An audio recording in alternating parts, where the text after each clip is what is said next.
Hi, another day, another dish from Bordo's kitchen. So, I was in Guwahati, my mom's place. So, I always try and get something from there which is unique or lost or not known to the rest of the world, right? So, because Assam has so much greeneries and vegetables and the size of it. So, I just came back from my run and it's a pretty dreary morning in Hong Kong. So, if you can come close, let me show you what I've got this time. I always get ghost pepper, which I kind of sun dry as the sun comes out, and I'll make it into a pickle, so that goes aside. I had talked about this Spinach Dock, or as in Assam we call it suka hak. Hak in Assam means vegetables. Again, it's a sour vegetable, basically used for making fish or Masor Tenga, or you can also use to make vegetarian dishes, especially potatoes, right? Very healthy. Now this time I got something more unique, is this. If you can come close and show this leaf. This is again a sour leaf. Now it's called Madhuxulen in Assamese. I tried to look up the English name. There is no English name for this. It has that typical, scientific name for this, but there is no English equivalent. For example, suka hak has an English equivalent, which is Spinach Dock. But this is so rare, it doesn't have an English name. Grown in Assam, sour. Again, you can use, it's used typically for fish curry, but you can actually make it into a juice, keep it in the fridge, have a little bit every morning, very good for stomach. That's what I've been told, by folks who have been in Assam for long. So I'm going to make a salmon with this in a typical Assamese style, because I enjoy salmon. And this, in the closest English name for this Madhuxulen, would be red dragon. That's again very similar leaf, but it's red color. That's found in the northern part of India, especially in the hills. This is a hilly and a valley shrub. It's perennial. So again, I'm going to make this. I'm going to make a Masor Tenga or sour fish dish typical of Assam with a very unique vegetable, Madhuxulen or red dragon leaf, the closest English I could find tonight. And again, as I said, a lot of health benefits. If I don't know if you get in Amazon in India, I doubt it. But if you can get your hands from Assam on this, you can make dishes, or you can, make it into a juice, and then have the juice with warm water. But, okay, now what I'm going to do is, before I go for my shower and freshen up, I want to marinate the fish the way we do it in Assam. But if you can come close, I'm using salmon. These are Norwegian salmon you get in Hong Kong. I enjoy salmon, that's why I'm making it salmon. All I'm going to do is marinate it in a little bit of turmeric and salt, a little bit, a pinch of salt. What it does is it kind of, traditionally, because in Assam you use river fish, it takes away the kind of impurities, but here it kind of gives it a nice flavor. So I'm going to just marinate it with hand and sprinkle a little bit of salt, and I'm just going to then come back in the evening and show the fry. I'm going to shallow fry this, make the curry separately.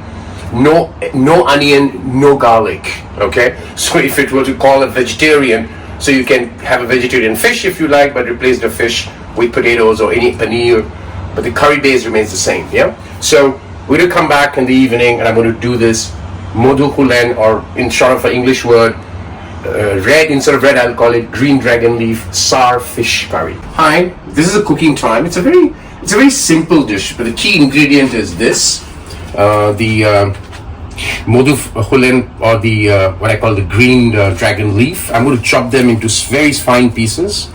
Then I've got 3 green chili which I've slit in half. You can make it 2 or 5 depending on your heat intake ability. And I've got ginger sliced, a 2-inch ginger slice for the flavor. The salmon has been marinated with turmeric and a little bit of salt, which I'm going to pan fry on the pan, and then I'm going to reuse that oil, okay, to make the food. And this is an important ingredient, which is the 5 spices from east of India, which is called Phoron.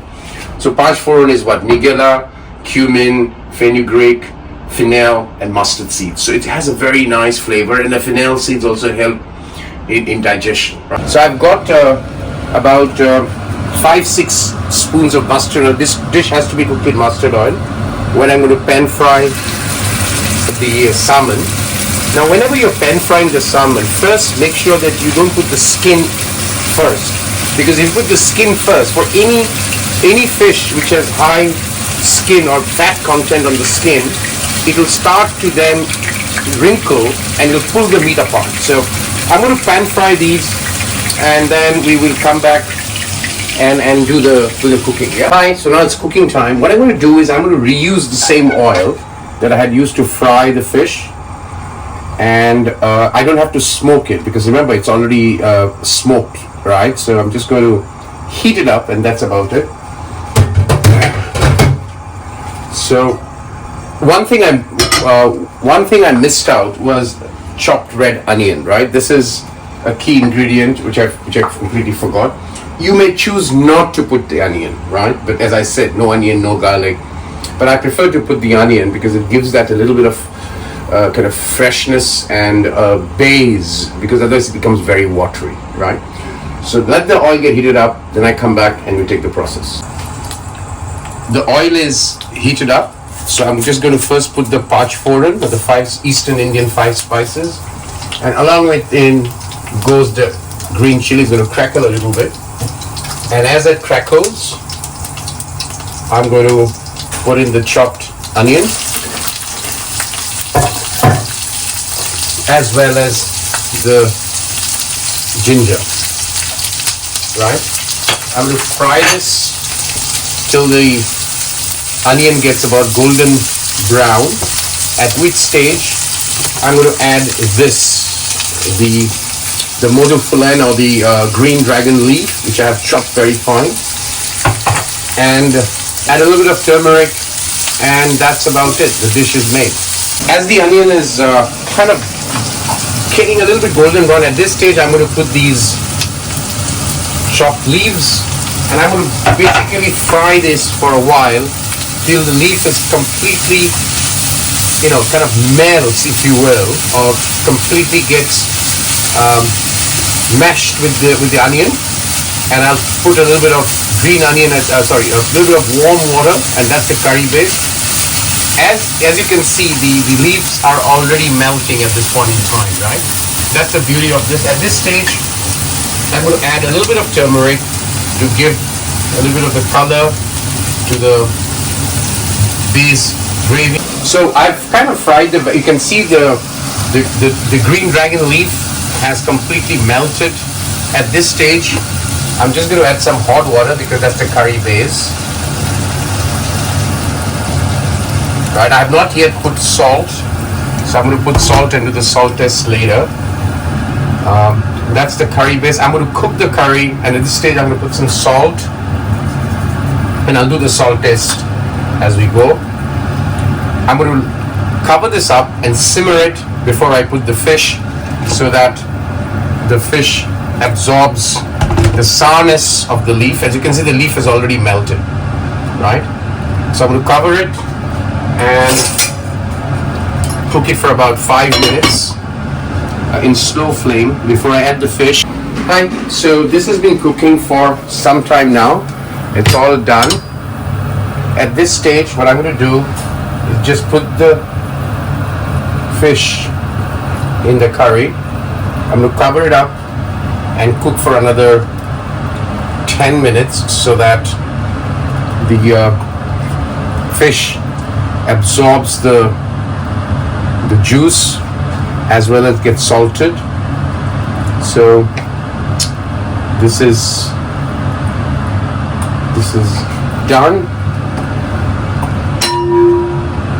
covered, and I'll put my timer for kind of thing.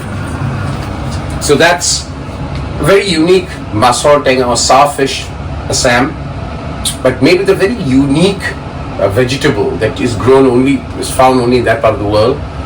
There's a red variation that's found in northern part of the hilly part of northern India, but this is really grown only in Assam. Perennial vegetable, Madhuxulen as it's called, short of a better word, green dragon. So that's the dish we're making tonight, and till the next one, where again I'm going to find out some unique vegetables or way of cooking and come back and present in Bordo's kitchen. Have a good one.